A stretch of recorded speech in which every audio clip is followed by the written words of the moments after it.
Welcome to Know the Word Ministry at GIS TV. In a previous discussion, I said the next one will be how to believe with the heart, because it's very important. However, we are going to still touch some few points on the heart and then move on. Romans chapter 10 verse 10 says, for with the heart we believe unto righteousness. Yes. So where is the heart, and what part does it play in our relationship with God?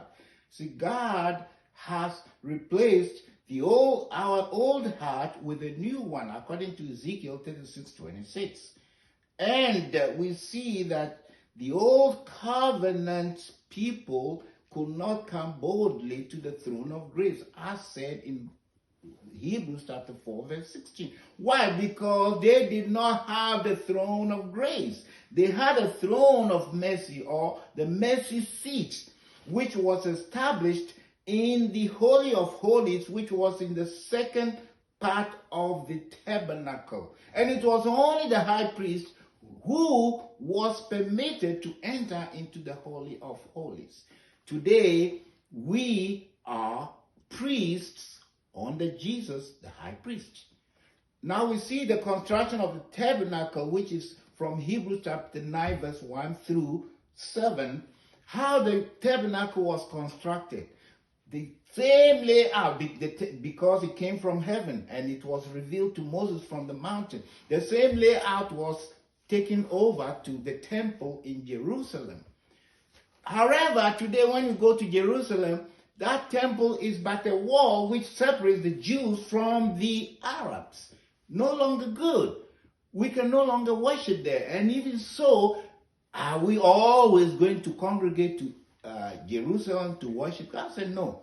So he changed his way, or he changed his construction of the temple. Instead of the temple being at an earthly place or earthly location being made by man, the hand of man, God established his temple in a spiritual domain, which is within our hearts.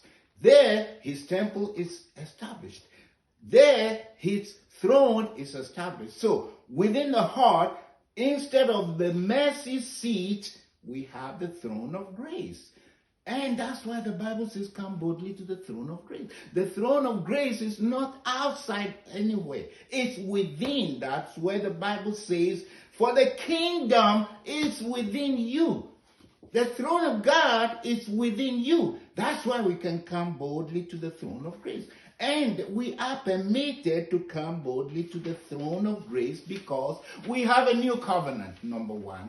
Because of what Jesus has done for us, his blood, his sacrifices, all paved the way for us to come to the throne of grace. And then we also see that in the old covenant, the veil that separates, the second veil that separates the Holy of Holies from the holy place were torn, and what happened after that? The veil has been replaced by the body of Jesus Christ. So we see, since Jesus, the body of Jesus is the veil, if we take up residence in him, according to John chapter 15 verse 7, then through him, we can go through the throne of grace. So when the Bible says, come boldly to the throne of grace, without Jesus, we can go. We have to pass through him. He is our high priest. Now, we are faced with another question to be answered.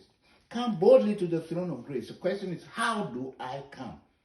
And if I know how to come, we need to examine how the old covenant people went to the mercy seat and follow the same pattern.